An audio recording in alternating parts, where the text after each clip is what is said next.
Well, I think that in general, and certainly here at UTMB in Galveston, the guidance we're giving patients is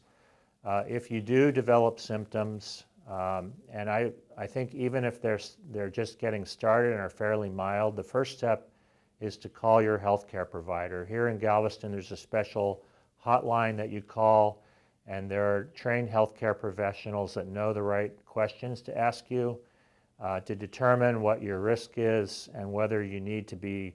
evaluated in person in one of our clinics, or whether you might need to be tested. And so the first step that everybody should be taking if they have symptoms is to make that phone call to their healthcare provider,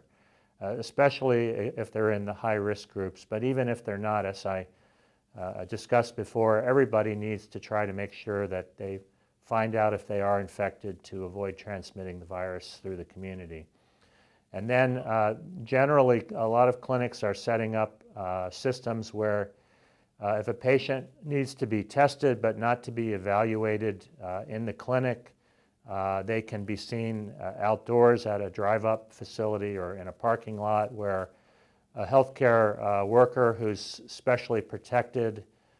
to avoid themselves becoming infected but from those patients can see that patient right in their car. They can do the swabs, the nasopharyngeal swabs needed to implement the test if they think that's warranted. They can evaluate to some extent their signs and symptoms of illness and determine whether they need to be seen for a more thorough workup.